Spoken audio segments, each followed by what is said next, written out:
Okay, hi guys, this is Kevin Crypto. So, yun, quick update lang tayo, no, kung ano yung nangyari sa market. So, kagabi, kanina madaling araw, meron tayong news. So, dito sa, uh, 2 a.m., Federal Fund Rates. So, ano ba yung naging effect sa market? So, check muna natin. Meron tayong previous na 4.5, meron tayong forecasted na 4.5. And then, ang naging actual is 4.5 din. So, ngayon, ano yung effect nito? So, ang effect nito sa market, possible bearish. Kapag nag-stay yan dun sa forecasted or dun sa previous or tumaas ng konti, possible bearish for the market. Kapag bumaba naman yan or bumaba lang kahit konti, kahit 4% or 3%, possible bullish for the market. So, ano yung nangyari sa market? Naglabas kanina ng 2 a.m. So, 4.5 yung labas. So, possible, ang nangyari sa market kanina is bumaba. So, ito, 2 a.m. to, 2 a.m. and then 3 a.m. So, nagkaroon ng baba yung market. So, ngayon, ang ginagawa ko kasi dyan, hindi ako sumasabay sa market, sa news. Mahirap nang sumabay sa news. Bakit? Kasi, masyadong mataas yung volume. So, ibig sabihin, madaming nag-expect na magkakat ng rates. Kaya ang possible, nagkaroon ng panic yung iba na mag-sell. So, ibig sabihin, bababa yung market. So, ngayon, bumaba yung market hanggang 115,700. So, yun. So, ito, forexfactory.com. So, dito, tinitignan ko din yung mga upcoming event or upcoming news na possible lumabas or magkaroon ng effect for the market. So, yan. Ang inabangan ko dyan, yung USD, yung mga pula. Kasi, yun yung mga possible magpagalaw ng market or magbigay ng volume for the market. So, maganda rito, for reference nyo, meron tayong technical analysis plus yung fundamentals na possible maging isang reference for the entry.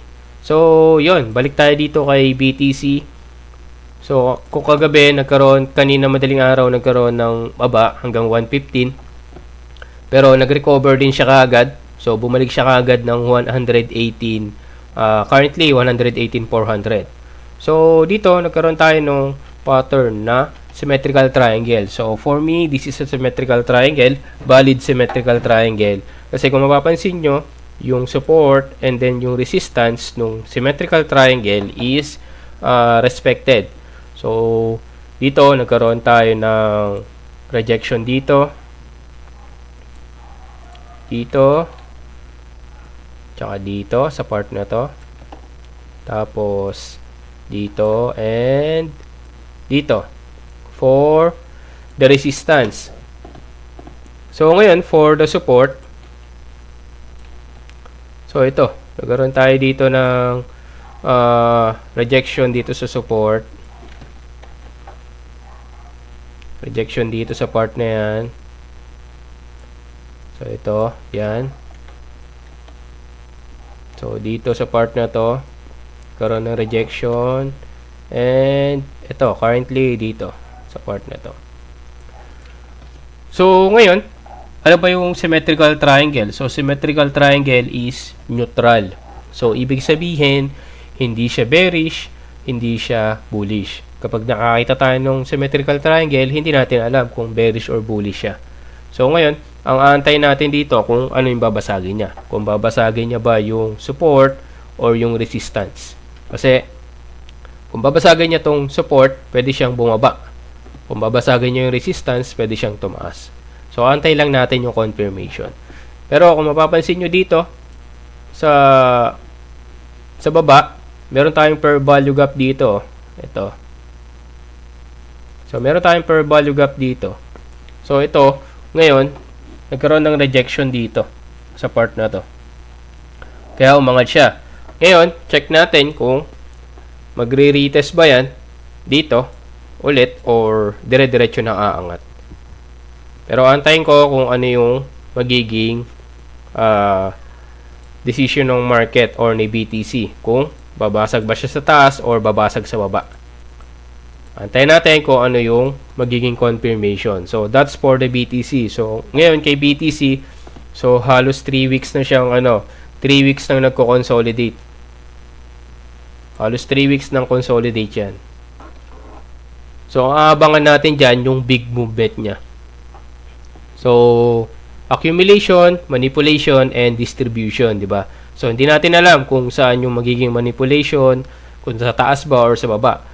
Kung sa taas yung magiging manipulation, possible tumaas yung market. Kung sa taas, kung sa baba yung manipulation, possible magiging bullish yung market. Kung sa taas naman, possible may balikan sa babang per value gap. So, yun lang naman, magre-react lang tayo kung ano yung magiging galaw ng market, no? So, that's for the BTC. So, for ETH, so check natin kung ano yung for the ETH. So, dito nakakita ko ng eto. Meron tayong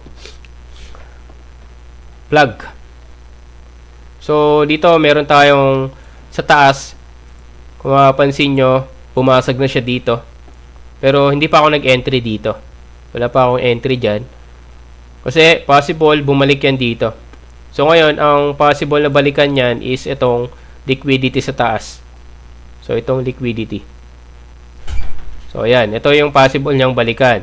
Ngayon, once na bumalik yan dyan, or kunin niya tong per value gap dito sa baba, itong per value gap dito, possible, dire-diretso yung momentum niyan sa taas. Pero for now, possible, ang lagi kong tinatandaan or ang lagi kong nilalagay sa isip ko, hindi porket breakout, papasok na ako. So, antayin ko yung retest. Laging merong retest after the breakout. So, yun yung tandaan natin lagi. So, ngayon, currently market is 3856. So, check natin kung dire-diretso siya, pero aantayin ko yung retest niya bago ko pumasok ulit. So, let's see kung ano yung magiging galaw ng market dito kay ETH. So, for the XRP, so, punta tayo sa 4-hour time frame kay XRP. So, dito, meron tayong liquidity sa baba. So, kung mapapansin nyo, yung liquidity sa baba, rejected pa din. So, ibig sabihin, respected tong liquidity na to.